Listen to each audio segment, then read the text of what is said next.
I would not put it past WWE to attempt to take WrestleMania to Saudi in the next 5 years. You know, like we talked, there's maybe someone in the writer's room listening to this show. We're good at predicting stuff. And just like we said, you've got to move. You've got to move CM Punk away from Seth Rollins. And, oh, wait. That was, as the kids say, holy freaking airball from us. Welcome to the Lariat Lounge, everybody. This is the home of smart takes, hard hits, real talk. I'm Everson Godfrey with co-host Andrew Skeens. Skeener, we are coming off of a PLE, man. What are you thinking? Because I know you got some thoughts. I've got some thoughts. Some of the things played out in ways that, honestly, I did not expect. But anyway, let's start with the good stuff, though. How you doing? Am doing great. It is nice weather here in Milwaukee. Giving a lot of golf lessons, getting to play some myself. I am doing pretty good. Can't complain. How are you doing going in this little holiday weekend? It's rainy here in Hampton.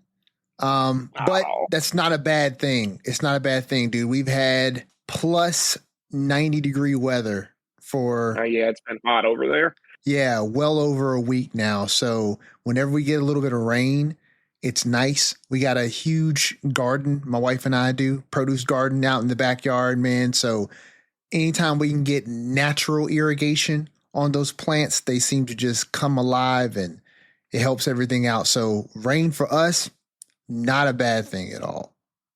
Not a bad thing at all. Can't disagree more. As a golfer and someone who's outside teaching golf for a living, hate rain. Absolutely hate it. So glad we can disagree on that. Fair. Hey, look, disagreeing is something that is absolutely okay here in the Lariat Lounge. I don't know if you guys know, but Skeeter and I don't always agree on everything, though we do have similar thought processes on the world of pro wrestling. So a lot of the takes we have sometimes are kind of in lockstep, but we don't always agree on everything. But that's the beauty of the Lariat Lounge. You come here for great conversation. You come here for the dialogue. You come here for the agreeing and the disagreeing. So we're just happy that you guys are all here. We're happy that pro wrestling is something that we can all enjoy together. And I really do appreciate it. I tell you guys every week, but I really do appreciate it that you decide to spend your hour and a half with us to just check out what it is that we have to say about the world of pro wrestling, Monday Night Raw, Friday Night Smackdown, the PLEs that seem to be coming once every 2 weeks. And yeah, we just appreciate you guys showing up. Skeener, where is it that our friends are showing up to check us out when they're not listening to this podcast? When you're not listening to the podcast, you can check us out on Instagram at the Lariat Lounge Podcast. We're over there throwing up posts, polls, questions. Always encourage everyone to interact. We want to hear from you all. We want to hear what you think on the world of wrestling, what's going on in WWE. We want to hear what you think about our takes on this show, good or bad. But please interact with us there. Feel free to send us an email at thelariatlounge@gmail.com. And as you know, we're coming at you every week, YouTube, Spotify, iTunes, wherever you get your podcast. So please come in the lounge. We're not at capacity yet, but make sure you get in before we are. Very, very true. And we mean it, guys. We love for you guys to interact, and we love interacting with you. So please come check us out any way you want to check us out. But hey, enough with the fluff. Let's get to the stuff. So let's start, Skeener, with the King of the Ring winners, right? So yes. It does not seem like it was a not foregone conclusion that Cody was going to win the King of the Ring. I really didn't see a world where Randy was going to pick up that win. So that one is kind of in the bag. We're not glossing over it. We'll definitely be coming back to it. And just to be clear, I do not have an agenda for today. So this is going to be much more like some of our earlier episodes, or we are flying by the seat of our pants, folks. But so Cody won King of the Ring. Queen of the Ring. However, that one was one that I think you and I had opposing ideas about who was going to win that and why. Oh, for sure. I was pretty sure Asuka was going to win, but in a good match that I enjoyed, Jade picks up the win with no shenanigans, no interference, clean as a whistle, as they say. And I was pretty surprised by that. But we'll talk about it where they get to. I'm wondering where we go with Asuka now, because we brought her back. She had a good run in this tournament, and now we're going elsewhere with the title on Raw. Kind of interested to see where they go, because the Raw Women's Championship, the women's World the Championship. women's yeah, over there. I always stumble over that. I'm just going to call it the Raw Women's Championship. Raw Women's Championship, that side of it, went a little different than we expected. Obviously, I'm sure we'll get there. But yeah, I mean, seems like we're heading into that Jade Tiffany at SummerSlam. And as we talked about last week, I'm sure Naomi's going to be involved, because there's too much history there with her and Jade to not get into that. And obviously, we haven't seen the Smackdown after King of the Ring yet. Some people have, since they taped it Monday in Pittsburgh right after Raw. But I am unspoiled, so I don't know what happened there. So I know this is kind of what you foresaw. So what did you think of what played out? Well, okay, so I definitely was in the camp of believing that Jade made more sense than Asuka to take the victory in Queen of the Ring.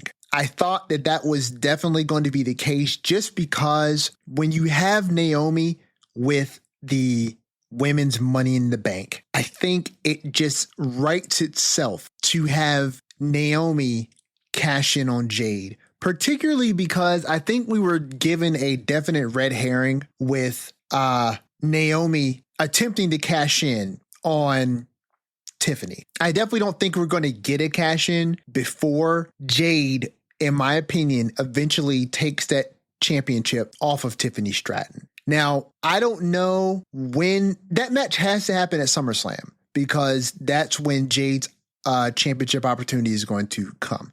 So that means that Tiffany's got to hold that title through Evolution, which I think if we keep that in mind, particularly with regards to the women, because Evolution is all women's PLE, some of the things that we're setting up right now are interim. I think that we can kind of look at Evolution like Saturday night's main event in the sense that it's going to be some interesting marquee matches, but unless these matches, I should say, are tethered to a greater story arc, I think we're going to be able to blow through some of these short-term feuds the same way we blow through some short-term feuds that roll up to a Saturday night's main event level PLE. So when it comes to someone like Asuka, I'm not entirely sure what we do with Asuka right now. And in light of the fact that the Raw Women's Championship, see, you got me saying it, the Women's World Heavyweight Championship, which is on Raw, is held by Io, and Io just challenged or opened the door for Rhea to challenge her at Evolution. I feel like that Io Rhea feud is going to start now and is going to end by Evolution. And so I think we can factor in Asuka maybe into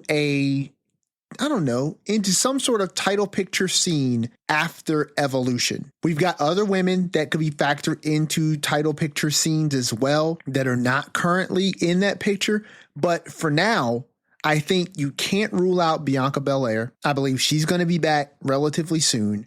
You've got Jade winning the Queen of the Ring. Bianca is on the post for Evolution. So okay. So I would say at some point. So she's absolutely, at the very least, going to be back by Evolution. She's got to be. Correct, because I looked and Liv is not on the poster. So it's not like, I think they're only showing people that could conceivably appear. Right. And we know that Liv's injury, at the very least, is going to keep her out past Evolution. And sadly probably past SummerSlam as well. Because they did say on the show that she had to have surgery to fix her shoulder. So yeah, it's definitely not something that she's going to come back from super duper fast. So, best wishes to her. Prayers go out to her that, her recovery is, something that is not going to take forever for her to get back from, and that she can come back at 100%. But knowing that, and knowing that Bianca is on the poster for that PLE, she's going to be back in time for that. Where do you factor her in, right? I think I think you bring her right back in to the picture that she left from, which is Jade and Naomi floating around the periphery. You know what I'm saying? With that Money in the Bank briefcase. And you still have a lot of unresolved issues between the three of them. Like Jade had her blow-off match with Naomi, but Naomi and Bianca still have issues, because ever since Naomi has kind of broke bad, she's kind of been going head up with Bianca until she got injured. So I think Bianca comes back. She gets wrapped up in things maybe more primarily with Bianca. And then you maybe have Jade on the periphery, because Jade, you've got to start aiming her towards the match that she's going to have at SummerSlam, right? And unless you bring back Tiffany Stratton, unless you bring back Bianca and somehow tie her into a story with Tiffany going into Evolution, which they could do. I don't see it. But then again, what is Tiffany doing right now? Like, she just had the blow off with Nia at Night of Champions. So who else has been wrapped up in that whole thing with her and Nia? Naomi. So maybe you bring in some kind of angle with Bianca and Tiffany. The best case scenario, in my opinion, Skeens, and it would suck for Tiffany. Tiffany drops the belt to Bianca at Evolution. Then you set up a match, obviously, for SummerSlam with Jade versus Bianca. Whoever wins that match is getting cashed in on by Naomi. That puts that belt on Naomi. It furthers his story with the three of them, right? And in an ideal world, Jade beats Bianca for that title at SummerSlam and then gets cashed in on by Naomi. That's what I think anyway. I would I think the term you used, unresolved issues, kind of puts it in perspective of where things are going to go. I think when Bianca comes back, she will definitely be involved with Jade and Naomi in some fashion. We obviously know Jade's getting this match for the championship. I'm really not sure. I'm interested to see what the plan for Evolution is for the WWE Women's Title, and I think we'll get some clarity here on this coming SmackDown in a couple of days. Maybe some listeners have already either attended the show or been spoiled on what we're going to see. But as I said earlier, I am not, so this could all be completely wrong already. But you're right. I think we wrapped up Nia and Tiffany, because the blow off last woman standing. I think that's the end of that. So where do you go with Tiffany? I think Bianca may be a good idea. I could see that, and I like your idea. When you lay it out, maybe that's kind of like the only logical way to go, because what would you do with Tiffany until SummerSlam? Right. If not that, but we'll see. I'm intrigued. I'm intrigued. I'm excited to see. Is this the time? We've all kind of been waiting for Jade to be crowned, figuratively, literally, as we saw on the PLE, and I think we're getting to that time. What did you think of her? What did you think of the outfit? I loved it on Saturday. I figured you would. I loved it. I thought that it was easily the most clever use of the necessity for a full body outfit. Because I don't think anybody else even tried to utilize it to any real effect on the women's side. Correct. It looked like everyone else had the same gear with a different accent color. Yes, it seemed very improvised, whereas Jade's looked very intentional. And, you know, I genuinely enjoyed that. I thought her outfit was really good.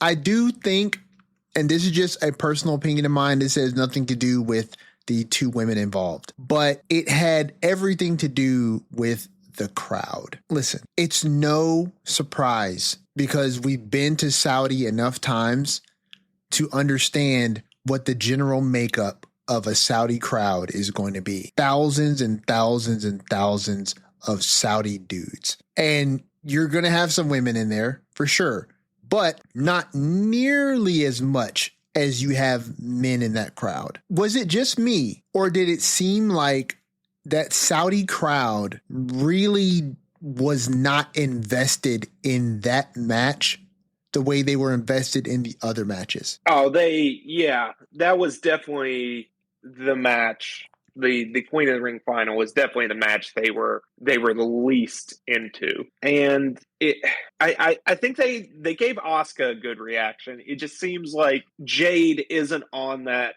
level for them yet, for that crowd. Sure. It seems to me like the Saudi crowd loves the stars, loves the big names. Like that's who they're gonna pop for. They're gonna sing Randy Orton's song right into the night until they have to stop. So I think it's a good barometer. Like I don't think it's necessarily bad. It's almost like probably not the right term, but like a reality check to bring us out of the quote unquote wrestling bubble. Like, Jade Cargill is a huge superstar to us. And she is, but she has a ways to go in building the, as we call it, the equity with a lot of the fan base that isn't, on the internet reading about wrestling, doing a podcast every week, things like that. I think that is the reason that happened. So because they love Rhea, they went crazy for Rhea, and we know they go crazy for Becky. But I think there's levels to it. And as great as Jade is, as much as she has all the potential in the world to get there, and I think she will, she's not at that level yet. So I have a very different take. Okay. And in fact, I think it is diametrically opposed. I think the Saudi crowd is not a good barometer of professional wrestling. In fact, I think the Saudi crowd is the antithesis of a good barometer. I think the Saudi crowd likes only the things that they like. They only want the bands to play the hits. Like, I think wrestling fans around the world, and we've gotten to see it a lot more televised and on PLEs in the last few years with TKO's investment in WWE's international presence. And we've gotten to see more PLEs in Scotland, in England, in Australia, in the States, obviously, in Saudi, right? Hopefully we'll get some shows in Japan at some point. You know what I'm saying? And we're getting interactions now with AAA through that acquisition. So we're getting interactions with WWE talent in South America. We're getting a barometer from around the world of what WWE professional wrestling is and how it's received. The Saudi crowd, to me, is the one crowd that is different from all the rest. And I don't think it's because the rest of the world is in this internet-induced frenzy over what WWE portrays itself to be versus what the reality is. And I get where you came from with that, right? But I think the reason why that is not simply because, let me rephrase this. I think the Saudi crowd's acknowledgement of only the cream that bubbles to the top is not an indicator of how successful you are as a WWE superstar. I think it's more so an impugning of the character of the Saudi audience. I think that the Saudi audience has very particular taste of what it is that they want out of wrestling. And I don't know if that is partly cultural, but I definitely know that when you have these all male dominated crowds and you have WWE come to Saudi to do these shows, right? And I understand it from a cultural perspective, but I still think it sucks that the women have to cover up from the neck down. I hate the fact that the Saudis seem to have so much influence on who gets on the programming, what programming they get. And behind the curtain moment, I really despise how much WWE as a company now is so transparently willing to bend the knee to the almighty dollar. And the fact that we're getting more and more PLEs, right, heading over to Saudi that have not been anywhere else in the world. And we've had a foothold in certain other markets and regions around the world for many more years. The fact that the EU has never gotten a Royal Rumble despite how many decades they've asked for one, right? Despite how long WWE has had a foothold in that market, they've never had a Royal Rumble over there, right? The fact that the EU has never had and maybe I'm wrong about this, and correct me if I'm wrong, Skeens, but I don't believe the EU has had a standard named PLE over in Europe, besides something that has been specifically catered to Europe, like Clash at the Castle, right? But that's not a PLE that we get in the States at all. I'd have to think. I don't think so. You know what I'm saying? But it's like SummerSlam '92, right? And so in SummerSlam '92, that was how many years ago? I mean, like that would be 33. You know what I'm saying? Like that's a long time ago. Meanwhile, Royal Rumble in 2026 is going to be in Saudi. So looks like we get a No Mercy was in Manchester in 1999. Okay.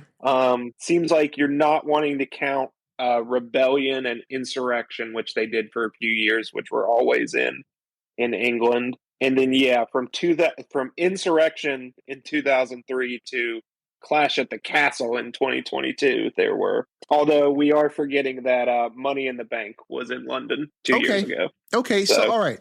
So being fair, right? I understand that they've had some PLEs that are over there, right? And as much as I would complain sometimes, right, about how the EU crowds and their chants just take over shows. Yeah, it's a lot. It's a lot. And when they finished their European tour and came back to the States, I love you EU fans, but I was very happy that WWE came home because your chants took over every show and it was a lot. But the fact that like the Saudi crowd seems to get such deference in the acts that they get and how they respond to those acts. I think that if that Queen of the Ring final was anywhere else, that match would have got received a whole lot better. I think it would have gotten received a whole lot better.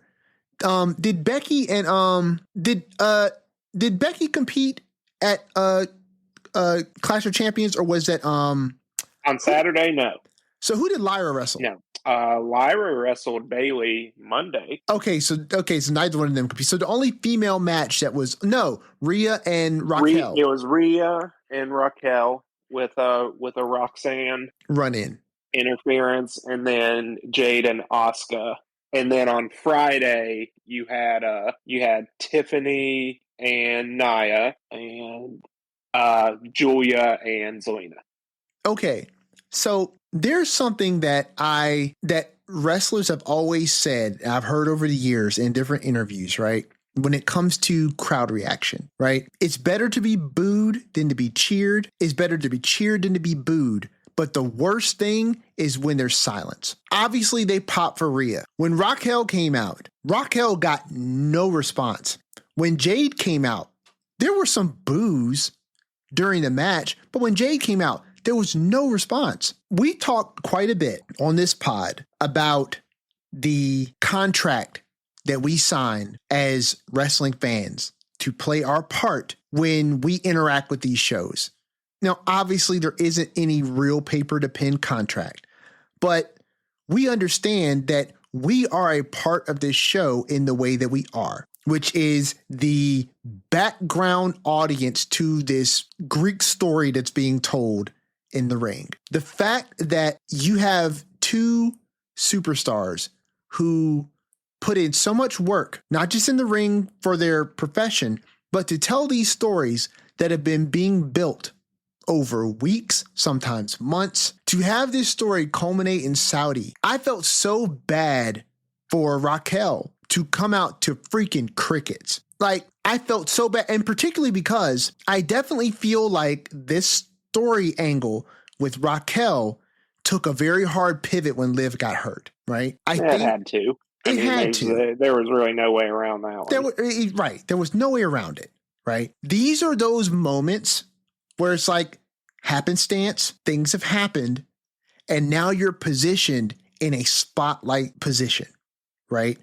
You've got a main event match on a PLE with Rhea Ripley, and you've been doing a great job on screen to build your character up. You're doing the best character work of your career so far, right? And the fans are starting to get behind you. And then you have your blow-off match in front of the Saudi crowd, and they give you nothing, right? I wouldn't expect you to get cheered against Rhea, but you're the bad guy here. And you've been doing good work. You should at least be getting the boos, but you got nothing, zilch, nada. Like, to me, when the audience does not play their part, when they do not adhere to the contract that they sign as an audience, that to me, Skeener, is something that always will rub me the wrong way. You know what I'm saying? Like, have your voice, do your thing. But you remember like years ago when these jokers would always be in the crowd with like a blow up beach ball and they'd be slapping it all around the arena? Like, stop that. Like, I'm not saying don't have fun, dude, but it's like when you try to take over the show, or when you're not playing your social part of this contract, it always gets under my skin. And it just bothers me just a little that Saudi is getting such deference and they're getting such preference with the PLEs that they get, and the fact that WWE seems very, very willing to take major PLEs over to Saudi because those checks are going to be fat, that the company wants to get paid. And honestly, I would not put it past WWE to attempt to take WrestleMania to Saudi in the next 5 years. Yeah, so that would be its own can of worms. WrestleMania in Saudi. I don't particularly foresee that. Now, would it shock me?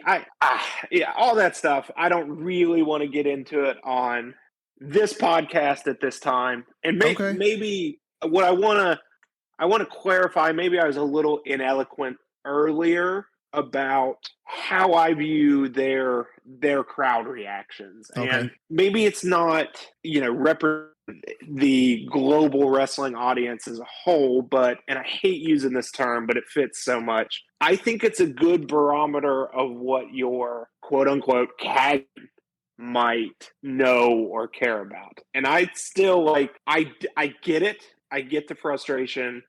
I get feeling, and we talked about this earlier when I talked about fast forwarding matches and stuff, that I do, I am disappointed for these performers that they're out there working hard to not much of a crowd reaction. But I also see this crowd get into the things they like. And that's why I come to my conclusion that, hey, in the scheme of things, these aren't, maybe you're just not there in terms of stardom to someone who's not tuned in all the time, which I think it seems to be when you get that Saudi audience that there are more people that are WWE fans that are not as tuned in weekly, and they're going there because this is the big event that's happening and not because, they're WWE watching Raw, SmackDown every week, stuff like that. Sure. But look, I get the disagreement. Yeah. Listen, there's going to be some disagreement with some of these things because, we're individuals. And listen, I also understand the point that you're trying to make. And it's not necessarily that I disagree with you. I think what you're saying is objectively true. I just think that the subjective truth that comes from that is one that I don't personally like. Do you know what I'm saying? But I mean, look, with that being said, though, I understand that we've got a winner for Queen of the Ring. We've got a winner for King of the Ring. So Cody is King of the Ring. So he's going to be challenging. Well, hold up. So Cody's going to be challenging at some point Cena. At least that's the idea. That is SummerSlam. Yeah. He's going to be challenging Cena for the WWE Championship. Now, is Orton about to break bad? Because that is the sentiment that I'm getting, is that Orton left that match after distinctly trying to cheat to win. But he hesitated on the punt and didn't follow through. Yes. He didn't get to follow through. So, I don't know. Well, and that was a little detail I loved in the match. I liked it too, right? But I also feel like that's what's going to lead Randy to break bad, because he said what he felt like he needed to do and he did not follow through. You know what I'm saying? And you could even go with a bit of a delusional heel route, because the turnbuckle that he exposed ended up being his own undoing. Mm-hmm. Right? And yeah, listen, he could come back with the fact that, he doesn't get a rematch for King of the Ring. So, he's Orton right now is out of it. He's lost his chance to get another opportunity at Cena. So here's my thing, right? So Orton tries this stunt. It backfires on him. He loses. One route you can go is that Orton just takes his lumps, realizes that, hey, he lost. He tried everything he could, and, it just did not work out. So he'll come back at some point when, Cena's not the champion, and he'll challenge that champion. You could go that route. That's a clean cut, not particularly, I think, the best storytelling mechanic, but okay. But if you go another route where you have Orton breaking bad, does this A, set up a angle between Orton and Cody? B, does this angle with Orton and Cody last past SummerSlam? And C, does that mean that Cody is going to take the belt off of Cena at SummerSlam? I think those have to be mutually exclusive options, at least to me. Right. I don't think Orton gets involved and Cody's the champion. I think if Orton's involved, it's at the expense of Cody being the champion. It's costing Cody the championship. I can see that. But like it's so fluid, and I think something must happen on that we're going to see Friday, because I had a buddy that was in Pittsburgh at the show, and he just said something big happened. I'm sure you saw, and I was like, no, I'm unspoiled. He's like, okay, I won't say anything.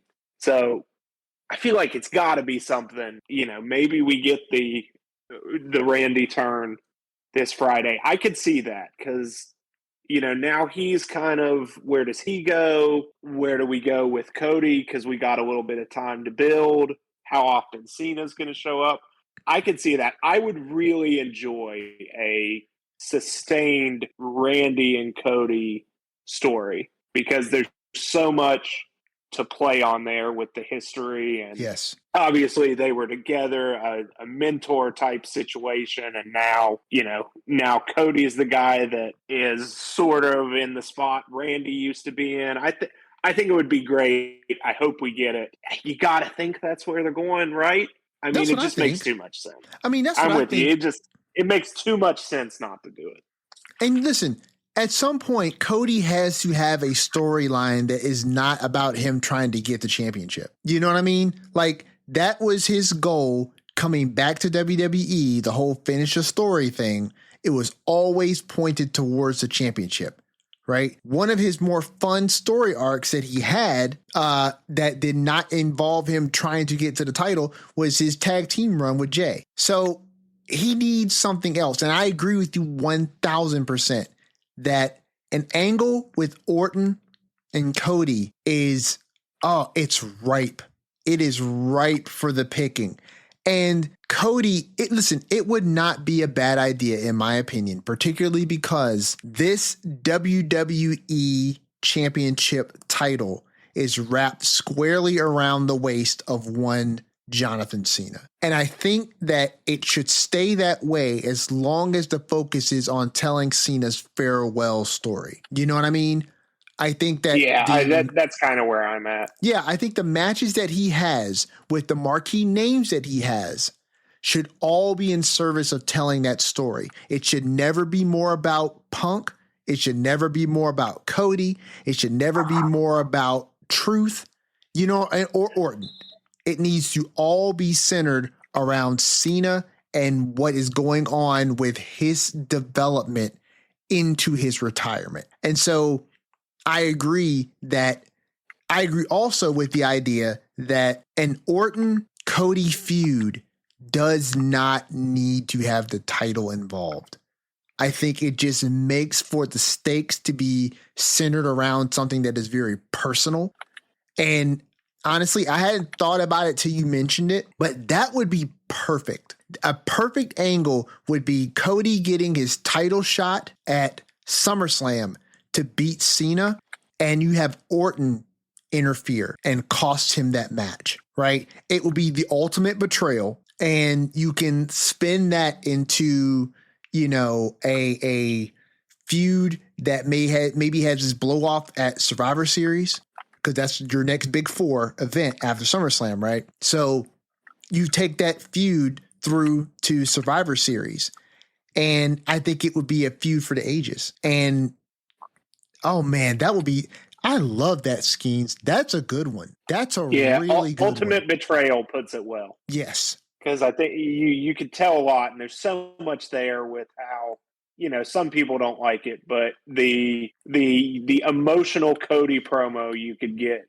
with him talking about how his big brothers betrayed him and all that. I think that would work well, and kind of give, I get that it'd be kind of hard to really turn Orton heel and turn the crowd against him, but I think even if you don't get that, full on hatred reaction from the crowd and it's split, it's too good not to do right now when you have the chance. Because I'm not saying Randy Orton's close to retirement or anything, but look, he is at the stage where he's at in his career, and it's not something you want to go and say, damn, I wish we had done that, wish we had gotten that, when it's kind of so ripe for the picking, right? Yeah, no, I agree, dude. You need to strike while the proverbial iron is hot. And yeah, he is maybe not right next to retirement's door, but he's not going to get any better than he is right now. He's past that point where, we're like, oh, wait till Randy hits 10 more years in when he's in his, no, he's there. And you capitalize on it now. And on top of that, the storyline calls for it, right? The story is ripe for this to happen. And knowing WWE like we know WWE right now, none of this is by happenstance. None of this is by accident. This is all by design, and they're telling this story very well. I remember when Cody was doing his first little bus podcasting with the Wheatley's vodka, and he did the interview with Randy. I love those, by the way. I've loved every single one of those. I enjoyed those too. The one with KO was absolutely, if you're listening to this podcast, you're obviously a certain amount of a fan of wrestling. You need to watch KO and Cody talk for an hour and a half, because it's awesome. That was a great one. And the one with Orton, for me, the one with Cody and Orton was my favorite. And it was my favorite because you could just tell genuinely how much the two of those guys loved and admired one another. And, some tears were shed, some real moments were had there. And, you can just really tell that the ties between those two really do genuinely run deep. But there was also part of that conversation where Randy talked about in general and not specific how much time he had left on his clock. And I think it might have been brought up by Cody or Randy, but the desire for them to do a program together before Randy retired. Yeah. And you got to do it. You've got to do it. Why not? And like we've said, why not now? Why not now? Why not now? All the stars seem to be aligned right now. And in particular, because like we said earlier, the WWE Championship is wrapped up in this, in my opinion, this incredible John Cena story. So let Cody and Randy go and knock another story out of the park. I think it's a perfect setup, right? So speaking of the fact that the WWE I title, wanted to. Well, you said since we know WWE so well, and like we talk, there's maybe someone in the writers' room listening to this show. We're good at predicting possibly, stuff, and just like we said, you've got to move CM Punk away from Seth Rollins, and oh wait, that was as the kids say, holy freaking airball from us. yeah, So yeah. It seems like WWE, and listen, this is coming legitimately directly off the heels of us saying that all of this stuff is pre-planned. They were writing this stuff out, it's been planned out. I'm also saying that it seems sometimes like they don't know what to do with Punk, and they write it into the stories very well. And we all love Punk right now. And so it works out well for everyone. But it seems sometimes like they don't know what to do with Punk. Now, I will say this, the backstage interaction between Punk and LA Knight, yeah, I was very much intrigued by that. And for a few different reasons. One, because, if any of the listeners of the Lariat Lounge listen to our friends over at Ring Rust Radio, I believe we did, it was a few months ago. I believe we did like a draft or a bracket or something like that. And I remember saying something specifically about how I really wanted WWE to pull the trigger on LA Knight. I think it was before Money in the Bank. And, I really wanted them to pull the trigger on LA Knight. I felt like it was time, and they missed seemingly the opportunity last year to really pull the trigger on that. And then we had the episode 10 where Mike and BG were with us. And Mike had brought up that phenomenon in sports where you think that someone's going to be like on fire this one season and then they're not. And then the second you stop looking at them, right, they turn around the following season and they're crushing it. LA Knight and his interactions with Seth over the last few months sometimes felt throwaway. And not throwaway as in WWE did not have a story in mind, but it definitely seemed like something where if you're not going to put LA Knight in the position of winning Money in the Bank, his interactions with Seth in that span of time around Money in the Bank was just for the story's sake. But the fact that LA Knight is still tied into Seth and his faction, which we still don't have a name for, it just shows that, okay, they're positioning whatever is about to happen with Seth and his crew. Whoever is tied up in that story is going to be tied up in that story for the foreseeable future. As you look at the metaphorical rankings of WWE, Seth Rollins is right up there in top tier, easily, right? CM Punk, top tier, easily. The fact that LA Knight is still in his story, A, and B, he's having direct interaction with one of the best talkers in WWE in CM Punk, the way that they did in the back, which was not necessarily super adversarial, but more so like, hey, Rollins is mine. And he's like, hey, get in the back of the line. I loved it. And it just shows that WWE has a confidence in LA Knight that at some point, Skeens, we are going to get a verbal joust between LA Knight and CM Punk. And, it's coming soon. Ooh, I think. homie. I don't know how at Saturday night's main event CM Punk doesn't factor into that match between Seth Rollins and LA Knight. Unless Of course not. CM Punk is taken, eats a tsunami and a spear back to back here in the next couple weeks, which is possible. Although I guess we only got one more week for it to happen before we're right back at a premium event here with Saturday night's main event next Saturday. So yeah, Punk's got to be involved in that. And I think, yeah, you're right. It's LA Knight's been around this. It's nice to see him get the spotlight now. But I think, Seth Rollins and his faction, that's the engine that's making all of Raw go right now. Yeah. And if you're around that, you're, around the things that matter. So LA Knight's definitely in a spot that's good. I don't necessarily think I get the aspiration to have him attain more accolades than he has and be in bigger spots, but I don't think the lack of that has been, not the company not committing to LA Knight. Like at the end of the day, there are only so many top spots. I think they know what they have, and they've been seeing if he's a sustainable quantity that the fans buy into and not a flash in the pan.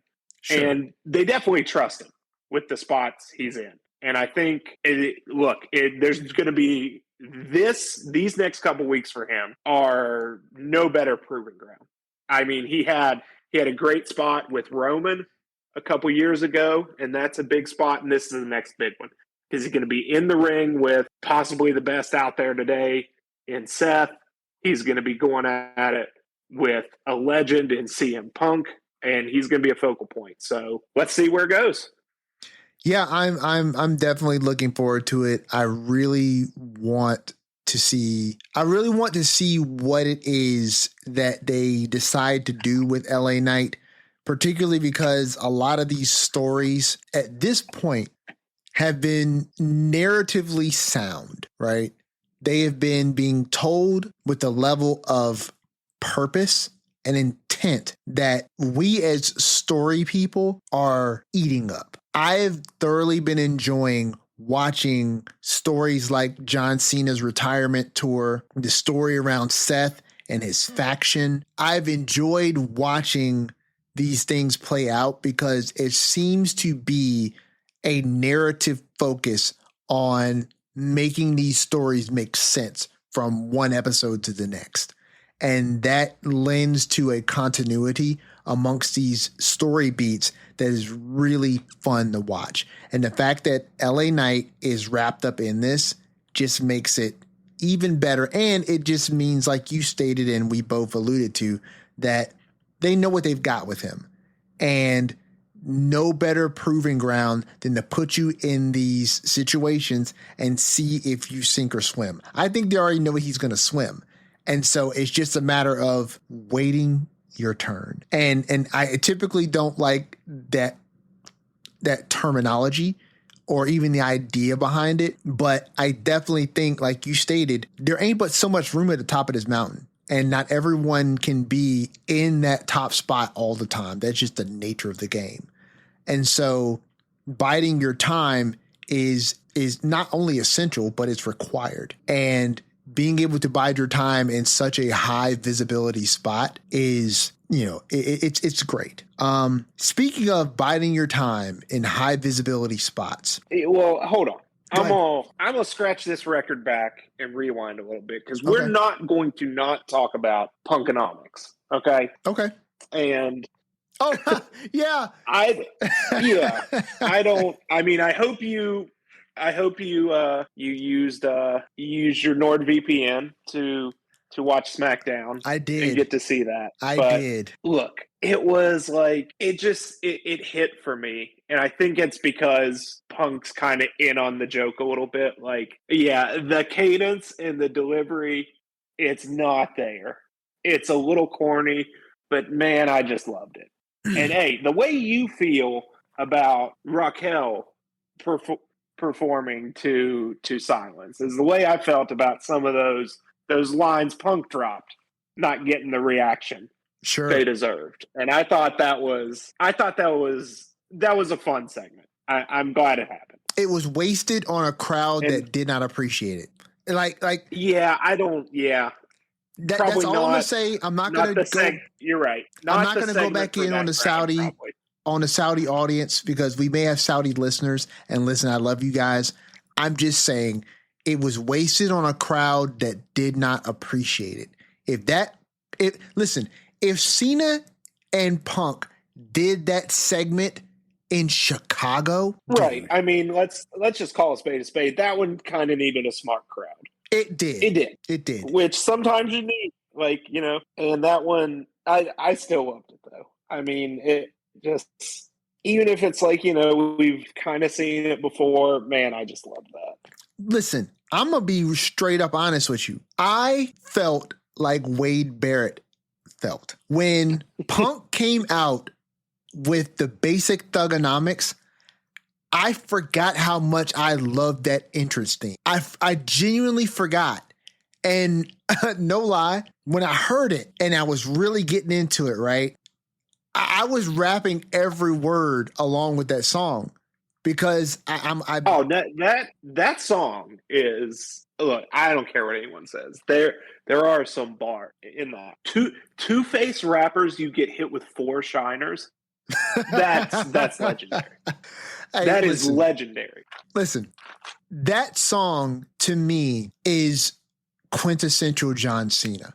It's easy to forget how long he had that theme song before he switched to, the champ is here. You know what I'm saying? My time is now. It's easy to forget, but the rise of John Cena happened with basic thugonomics. And that to me, and a spinner US title. Dude, throwback jerseys, baseball caps, brass knuckles with word life on it. That to me was the chain gang. Dude, the chain gang, that was when I was a Cena fan, right? And I mean like a Cena fan. I think we all were. I think that was the perfect, yeah. Because I was always a fan of Cena. I was a fan of Cena because I appreciated John Cena and I was never the Cena sucks guy, even though I thought he won too much, right? I was always a fan of Cena, but back then, the basic thugonomics, that's when I was a Cena fan. Like, of course, we all were, right? And so when I heard this is a good idea for like a throwback episode or just a bonus episode. We should put something in the tank about old Cena in that era, because that's like, I'm so nostalgic for that like 2004 to 2006 era, because that's right when I came back to wrestling. Like after I was a fan as a little kid, and then you grow up and maybe you kind of grow out of it. I'm not saying everyone does, but like my interest as a kid, I grew out of it, and then I rediscovered wrestling. Like that was that time, like the rise of John Cena, and I just have all the nostalgia, all the great feelings around that era.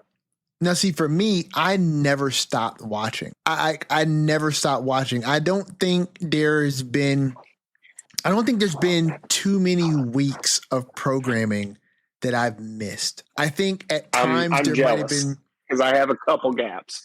There might have been stretches of maybe like a couple weeks when I didn't, when I didn't watch. But it's just something that for me has always just been a staple and a hallmark of my Mondays and my Fridays.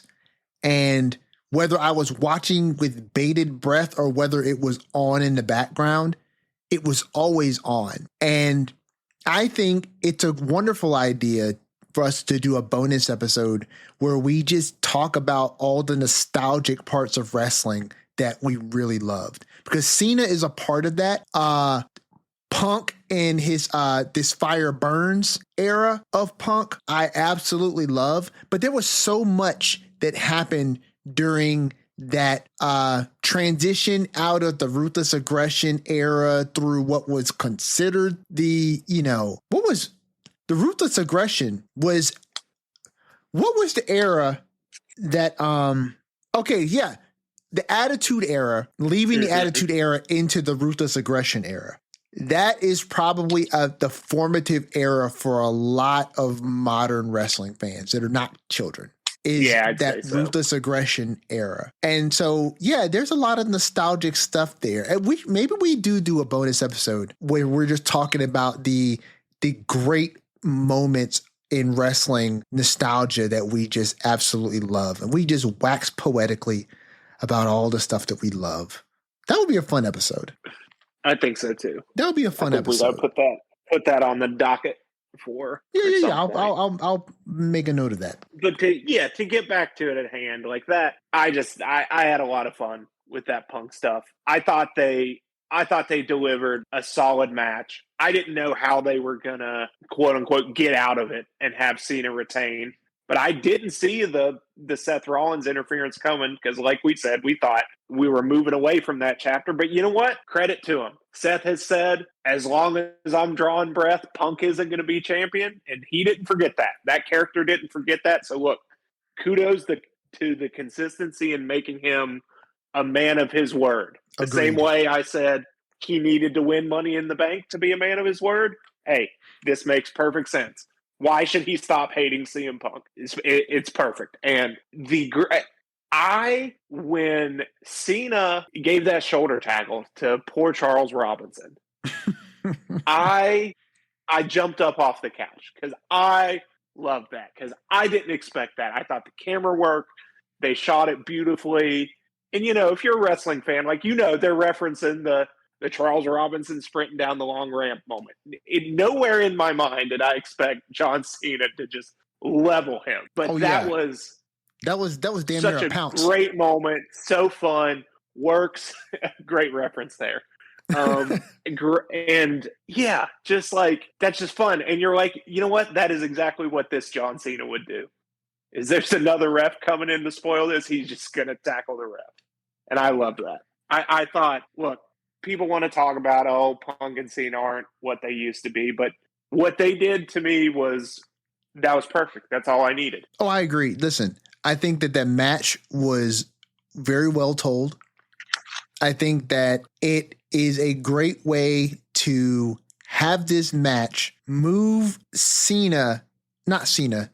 move Punk away from John, right? Because every stop on the Cena farewell tour, for all intents and purposes, mind you, maybe little stop gaps here and there, are going to be one-offs. They're going to be one and dones. Mm-hmm.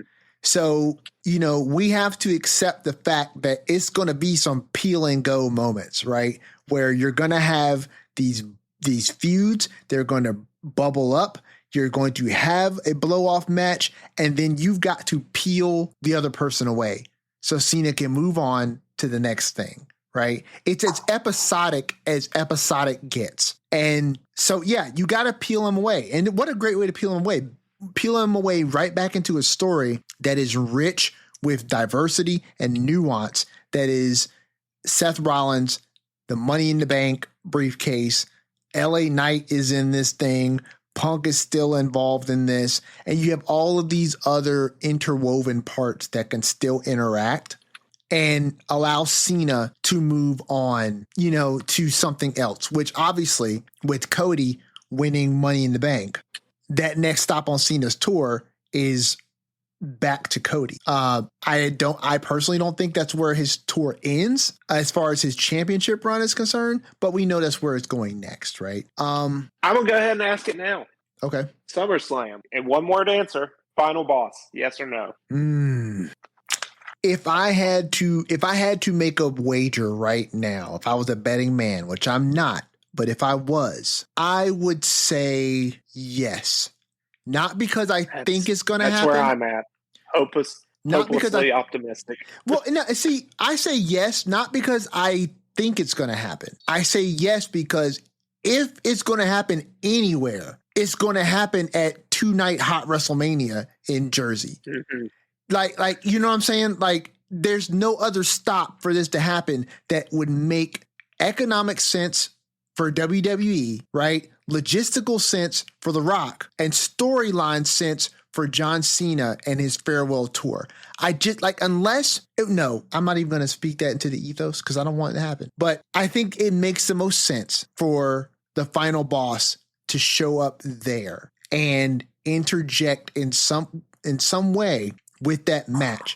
Now, he may be one of multiple shenanigans, because if Randy Orton gets involved there too, right? How does the final boss, you know what I'm saying? How does the final boss tie into that whole scenario?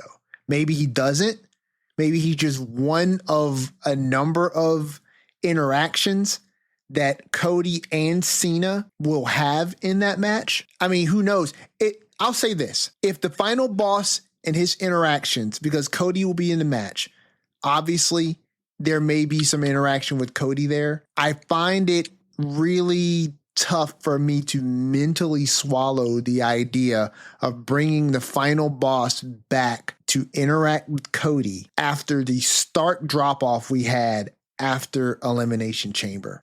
At this point in my mind, I want to write the final boss off. I want to write the final boss off just because I just feel like WWE has done a class job at telling this story without the final boss, and doing so after the final boss just mysterious disappearance from this entire scenario. And so I think we said something about it last week. It feels like to double back to the final boss right now, and my mind can't figure out a way that it doesn't cheapen the story. That's not to say that it couldn't, that WWE's writing team is not talented enough to make it make sense. And when I see it, I'd probably be like, I love it. But in my mind right now, it just feels like, why? I think that's the only word. Honestly, when you asked me that question and you said one word, the first word that came to my mind was why.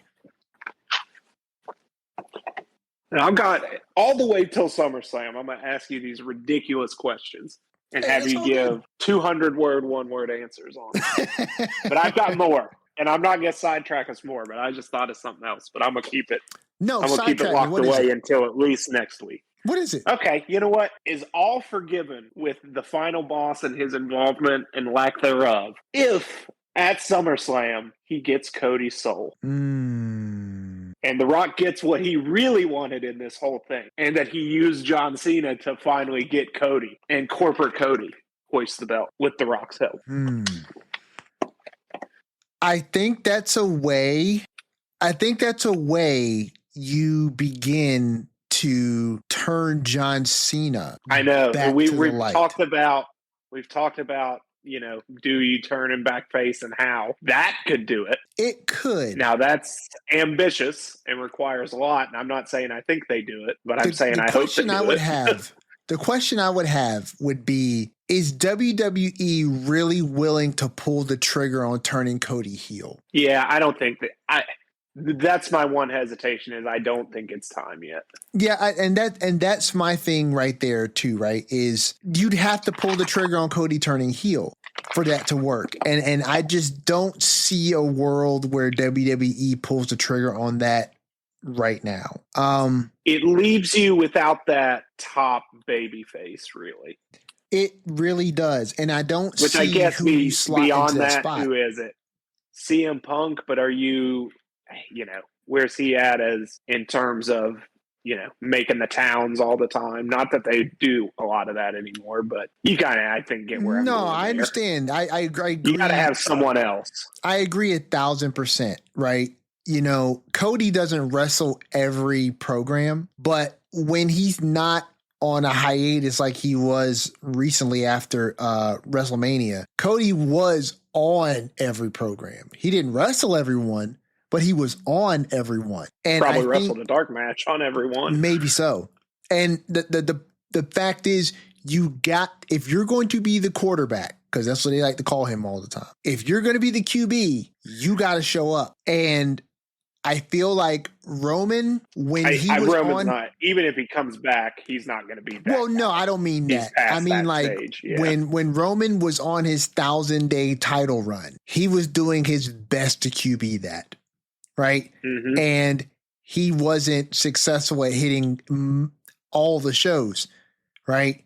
For reasons. Cody has been doing a better job at that. And I think that that's what WWE requires of their top build babyface right now, is to be the torchbearer, to be the one who's always there, who always shows up. And I think Cody is that guy right now. And you just don't have another babyface that is at that level that's really going to be able to take that ball and at least share some of the spotlight with Cody. Because oftentimes when we look at the history of WWE, and I'm no WWE historian, despite the fact I've been watching forever, but from what I remember, more times than not, the company had more than one top babyface. Now, that doesn't mean that that number one title, at the time it was only one, so it was much easier to understand. But that title did not hot potato between those two people.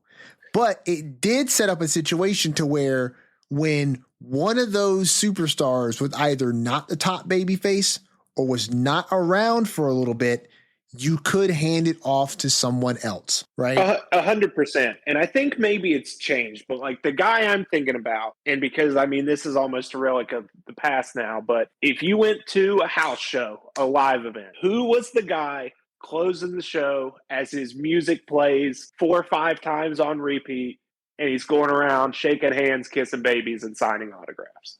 Like, who's that guy is kind of who I'm looking at. And you're right. It wasn't always the champion. I remember a time that I went to a show and that guy was Dean Ambrose with the Intercontinental title. Sure. But there's always, that guy. But then, I mean, I guess my next question to you and myself is that role changed or not needed as much because you're not doing as many live events? Like, there's not a guy that needs to do that 250 times a year. You only need to do it, aside from TV, 30, 40 times a year. I don't know. Just throwing that out there. We've gotten a long way from where we started. It's all good, dude. This is what the show is. That's what the show is. I think my answer would be yes. I think we're still in a space. Of course, that would be an all-time moment. I think we're still in a space where this company still needs that marquee figure. Even if we're not doing a bunch of house shows like we used to do, I think the show still requires someone who has the magnetism to draw the crowd in every single time. And it's not simply just a draw for their eyes, but it's also an incredible talker on the microphone, right? And can speak to the crowd in a way that moves them on and off camera. Honestly, if I'm being real with you, if I had to pick one person that could be that second in command type person that I think the crowd would really resonate with every time, who can talk, and I think that when the cameras are off, he can handle the crowd in a way that the crowd really loves. We've already spoken about him. I think it's LA Knight. Good candidate. I think it's LA Knight. Sure. I think the last PLE that we watched that was on the US side was, what was it? It was Money in the Bank. Yep. Right before Money in the Bank, they were doing the Money in the Bank pre-show, right? And when they were doing it, it was outside, and LA Knight showed up to give away like a, commemorative championship belt to this one family who, don't know, they did something, right?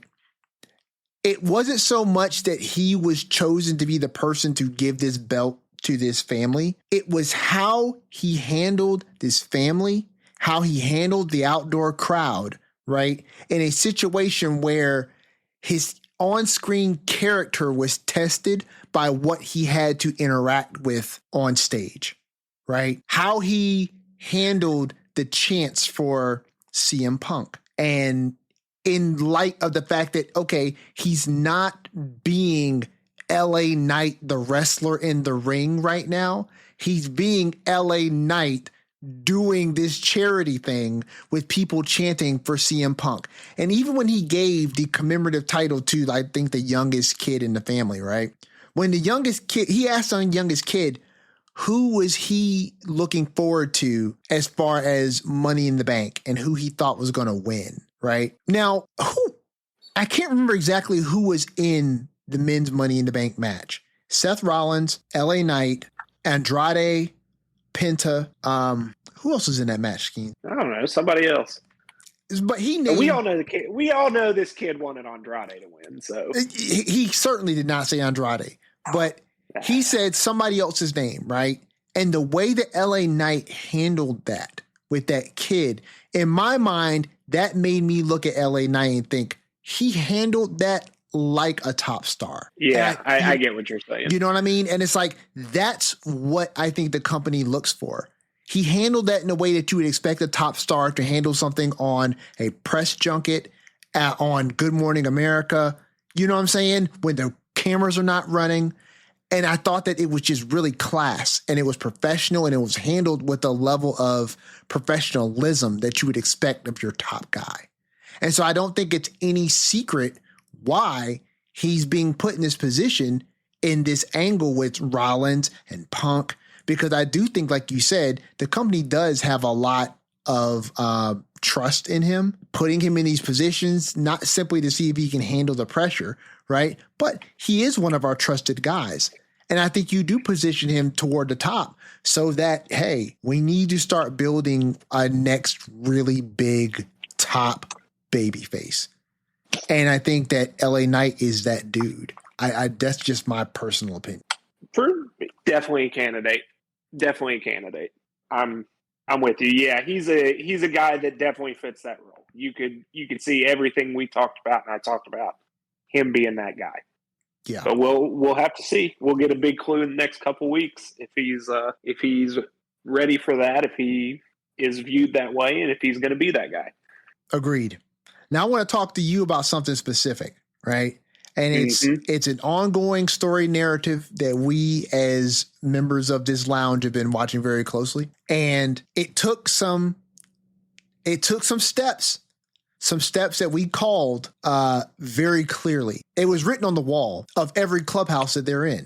So obviously they're about to strip the tag titles off of Raquel and Liv. Finn is like, I got the perfect solution to this problem. Roxanne. Tag team champion Finn. Oh, right. Says that. Now, mind you, no, he said that. Him and JD said that. Oh, no, they had just won. No, it was after they had the belts with them. So they had just won. They had just won. And so at that moment, Judgment Day had all the gold. Mm-hmm. And yeah, he was like, I got the perfect idea. Take it from a tag team champ, Roxanne. And then, Adam Pearce and I always forget the other dude's name. Nick Aldis. Nick Aldis. Right. They had a really intense meeting of like 15 seconds. And they were like, that sounds like a great idea. And she can prove her worth in a fatal 4-way tag team match at Evolution, right? And, granted, obviously you got to set up a great match for Evolution, so you do that. But, you get back to the clubhouse and they announced the great news. And Dom is like, I think we really should talk to Liv. And and Finn's like, no, make a decision for yourself. Make a decision for yourself. And then JD, which, listen, let me tell you something. I think JD is one of the unsung heroes of Judgment Day because he is like he's the dude in the gang that is nice to you and makes you think the gang couldn't be all that bad. You know what I'm saying? Look, like he is always, he's always there. He's never standing out as a bad part or super out of place. And I think there's something to be said for that. Yes. He's like, always doing a very good job with whatever he's asked to do.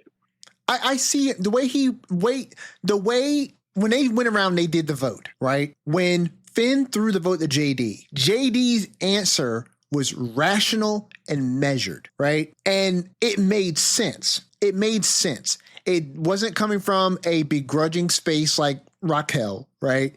It wasn't coming from that's not the right word. It didn't come from resigning yourself to a pressured decision like with Dom, right? And it wasn't enthusiastically championed in a dastardly way by Finn, right? He's the guy who's like, I swear, I feel like he's the guy that's like, if the gang were to like approach you on the street and be like, yo, Skeener, join our gang, right? And then they're looking all tough. And it's like, JD's the guy who walks up to you and is like, listen, man, we're just trying to protect everybody on the block. and we want everybody to succeed. I know that's what you want too, right? It makes sense. And he convinces you, he's like, yeah, you make a good point, but you're still a gang. And that's the role he plays, and he plays it well. So they go through this round robin vote, right? And then they get to Raquel, and she begrudgingly accepts, because if she doesn't, they're going to take the titles, right? And then you just see Roxanne, and she's just like, ooh, this is me, I'm in. And she immediately puts the belt on, and she looks at Dom, and I'm just like, I love where this is going, because what I need is for Roxanne to just try and be Liv. Not like in character, but she needs to just try to literally and figuratively take Liv's place. Yeah, I think that's what we're getting. And it kind of, I think we all saw it coming. But again, we talked about maybe this is the silver lining on the black cloud, and it's off to a great start. Yeah. And I not part of this, but Dom showing AJ Styles his doctor's note was fantastic. Dude, that was hilarious. And it was funny because then AJ pulled out his little old man glasses. Pulled out the readers, yep. Oh, that was so good, man. That was so Judgment Day is always just the best part of Raw. In my opinion, they're just the best part of Raw. Now I do want to ask you this. Mm-hmm. Hit me with it. What do you think we do with Sami Zayn now? Like, he's a SmackDown guy, right? Or is he a Raw guy? Raw. Okay, he's on Raw. Did we even really follow up with Sami on Raw after his victory over Karrion? Well, Karrion beat the shit out of him with I think it was with a pipe. When I turned on Raw, I missed that, because when I started watching the match, his ribs were taped at the end of the show. Right. Now I got filled in with context that is what happened, but I missed it, so it wasn't at the top of my mind when I asked that question just now.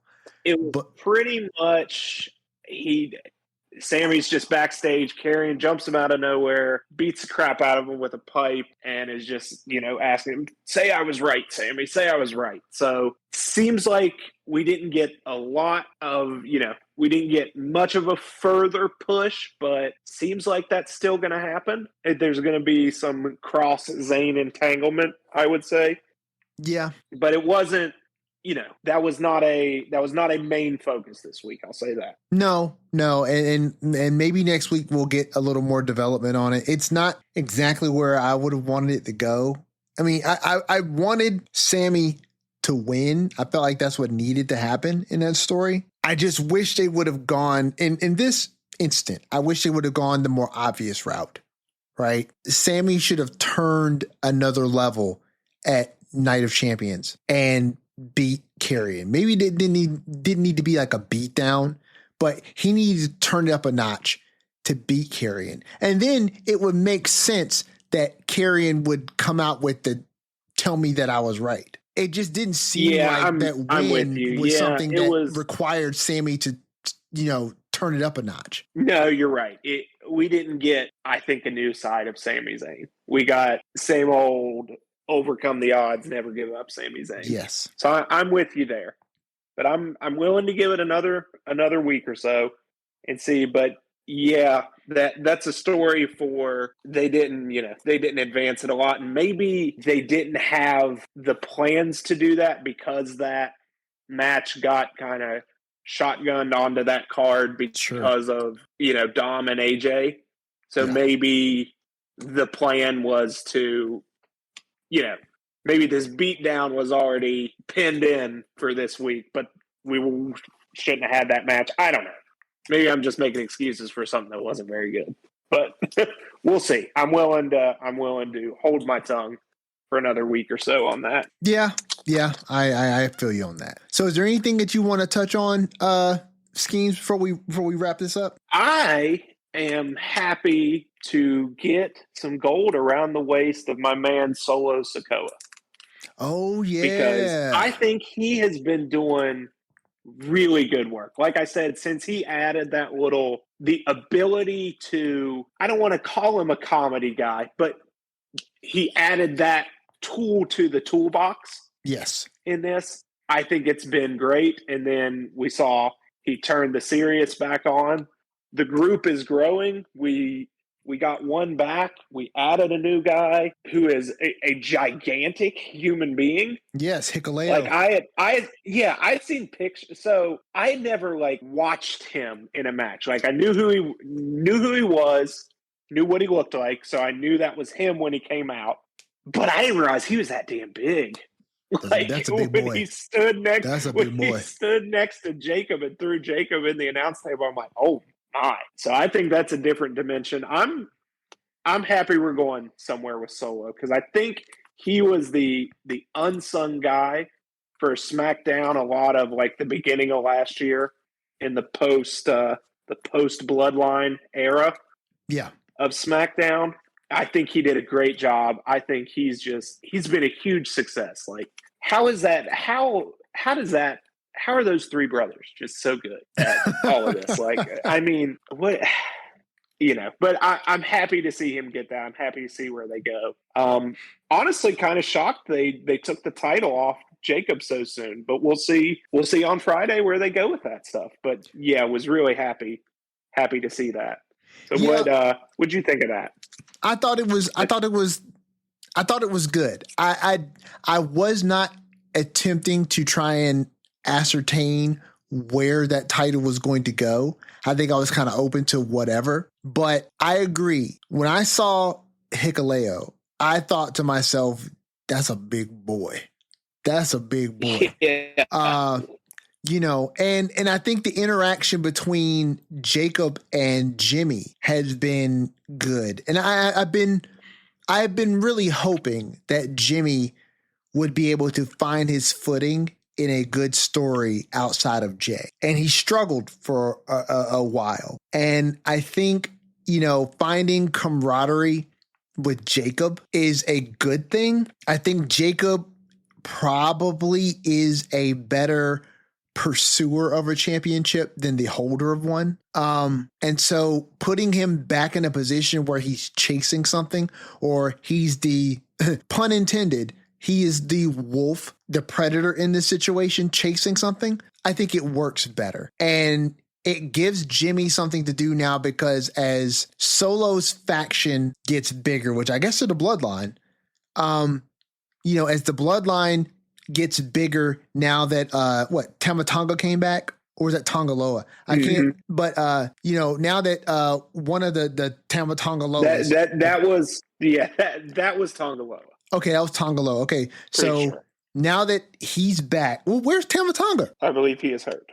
See, they need to stop trading injuries.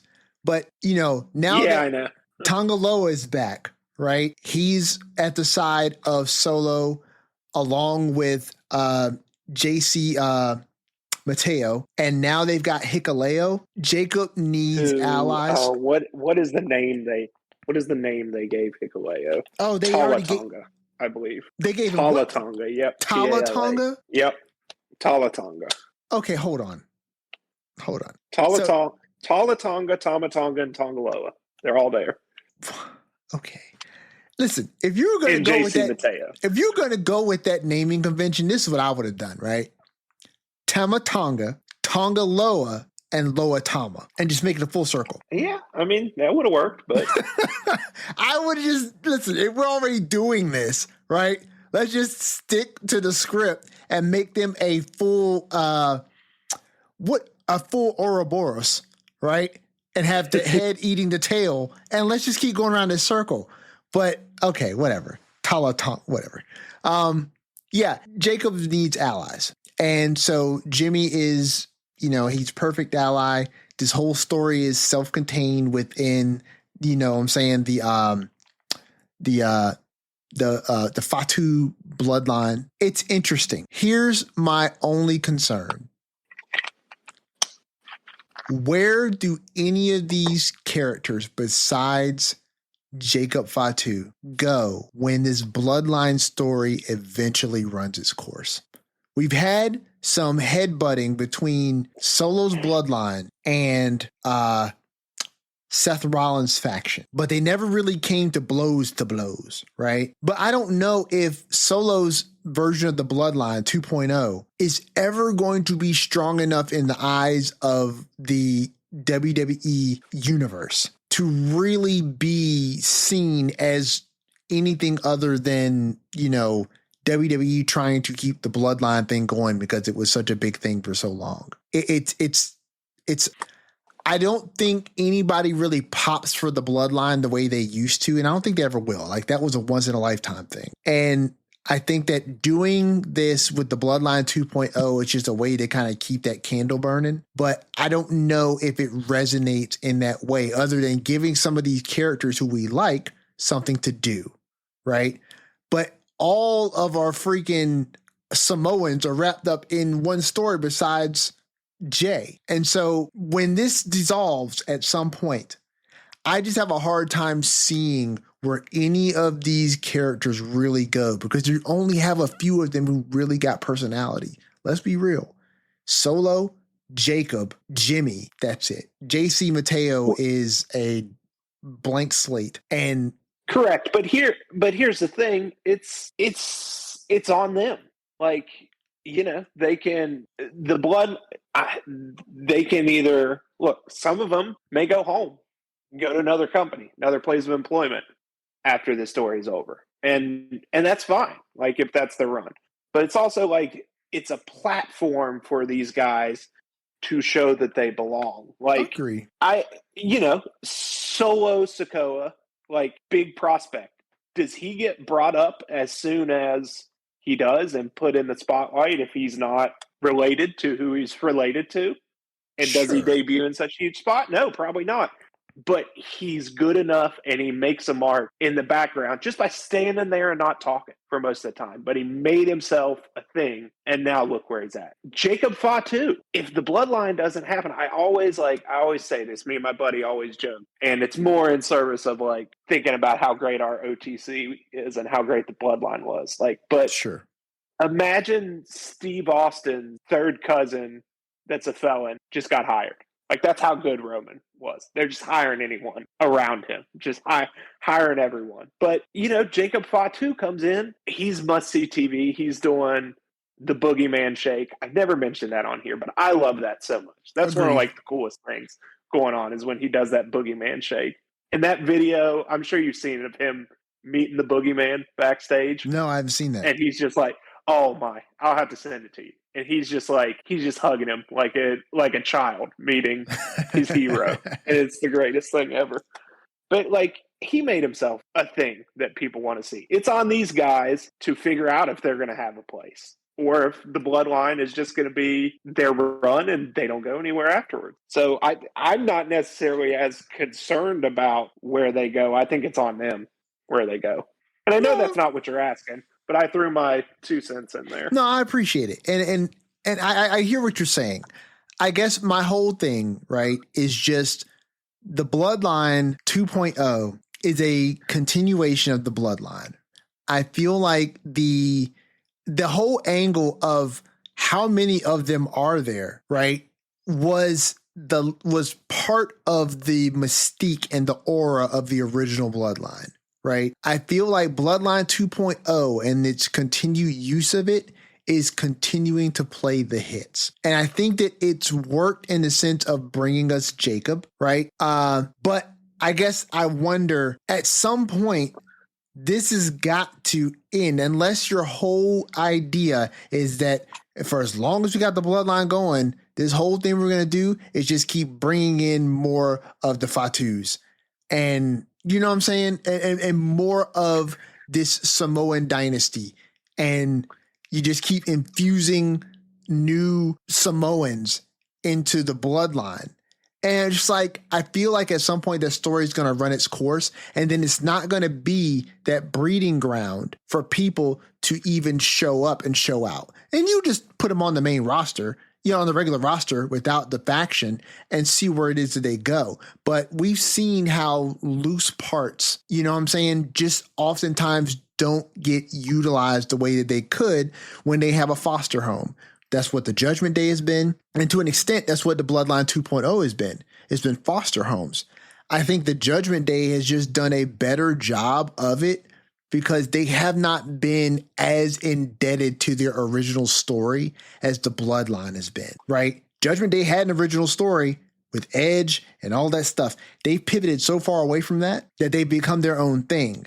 I just feel like the Bloodline 2.0 has not pivoted away as much because of what they are and what their ranks comprise of. And so as long as it stays within that Bloodline space, because that's the nature of the faction, it's always going to be the Samoans. And I don't know. I ain't hating. I'm just saying. I think that these guys are uber talented, and I would love to see them succeed. I agree with you that it's going to be on them. And we'll just have to wait and see, as you so eloquently say. Yeah, I hear you, but at the same time, if they got any more Samoans, I'm down for it. It's working for me still. Bring them on. I want to see some of the women. I know they got sisters. Like, I know they got cousins. You know what I'm saying? Like, that's where they go. Listen, I would love to see it because we don't have anybody except Naomi and Tamina's not really wrestling now. Yeah. So, you know. Yeah. One more thing I wanted to touch on, and then if you got anything, really hit for me. We lose Chad Gable to an unfortunate injury, but thankfully we've still got El Grande Americano. We do. And I love it. Did he show up on the show, El Grande Americano? Oh, yeah. A man that suspiciously was the height and build of Ludwig Kaiser. I don't want to say that's who was in the suit, but hey. Dude, I must have missed that entirely. Glad to see El Grande got a little bit of a pump, got a little, maybe wearing some of those height increasing shoes or something. And platform wrestling shoes. But yes, so yeah, that was towards the beginning of the show. You see Gable talking to American Made about how he's going to be out for a bit with an injury. Tells him to listen to Ivy. And then you see Kaiser's kind of like creeping around in the background, like he's in all black and he's in the background of the shot, and he's just listening. And then later in the show, I forget if I think it was Jackie and not Kathy, not really important, who, as talented as those women are, not important to what we're talking about, who's interviewing them. Ask Ivy, like, what are you going to do? Like, Chad's not here, he's gone, Americano's gone, and Kaiser just walks by them in the whole get-up. And whoever was interviewing her is like, do you have any comment on whatever that was? And she's like, no comment. And they just walked away. So I it seems entirely. like El Grande Americano will continue. And that hits right for me. Like, it's so ridiculous that, I mean, the premise itself is ridiculous, and I love how straight and not straight they play it sometimes. But the fact that just of all people, Ludwig Kaiser is now going to put this on and be El Grande Americano just does it for me. Like, I just love how ridiculous it is. Listen, if they continue to play hot potato with the identity of El Grande Americano and continue to play it straight on the front-facing side of things, I love goofy wrestling, so I'm down for it. Ludwig Kaiser needs something to do, because listen, WWE is run by TKO now, and TKO is not afraid to cut loose ends. So, absolutely not. In the words of Jacob Fatu, you better get in where you fit in. So, hey, look, I'm not knocking him at all. I am also not knocking anyone for thinking that storyline's ridiculous. If you think it's ridiculous, that's fine. But me, I'm a goofy wrestling guy for life. So shout out to Simon Miller. And listen, I hope he listens to this podcast, because if there is a guest that I would love to have on an interview, I would love to interview Simon Miller.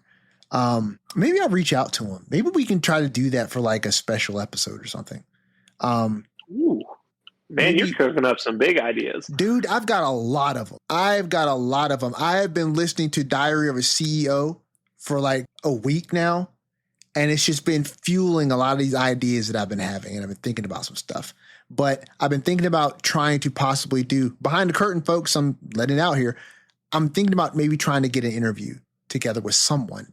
I would love to. Not saying I've started it, not saying it will happen, but I'm putting it out there. Maybe we can do something like that for a special episode. But if he listens to this podcast, I would love to have him on. Simon Miller, if you're listening, I would love to have you on this podcast and interview you. It would just be a fun conversation. And I'm thankful to all of you who listen to this podcast. Me and Skeener get together every week. I love getting up here and talking with my friend, spending some time with my homeboy and talking about wrestling. And it's even better that we get to do it with you all. And I'm always just eternally grateful that the number of people show up each week to listen to us talk about this. It is just pure fun for me. It's a nice break from the rigmarole of the week for me, for Skeener. I hope it is for all of you who listen. So thank you from the bottom of my heart for tuning in each week and checking us out. Skeener, please tell our good friends again here at the Lariat Lounge where they can catch us on all the socials. We're going to be coming at you every week, YouTube, Spotify, iTunes, wherever you get your podcasts, every Wednesday, at least on Wednesday, maybe a couple bonus episodes thrown in there. You never know what will pop up, but we'll make sure to inform you when those episodes drop over on Instagram at the Lariat Lounge Podcast. We've got polls up on the stories every week. Questions, please don't hesitate to DM us what you're thinking about WWE, what you think about the show, something you want us to talk about, anything like that. We love making it a collaborative space. Also, feel free to reach out to us at the Lariat Lounge at gmail.com. Everyone's welcome in the lounge. Want to make it a collaborative discussion space. We love talking wrestling, so why don't you get in here and talk wrestling with us? Guys, we love you all. We thank you for coming out and checking us out here at the Lariat Lounge. I feel like the last call is going up right now. The bartenders are shutting things down. So from your host, Everson Godfrey, and your co-host, Andrew Skeens, this has been the Lariat Lounge. Please watch yourself on the way out.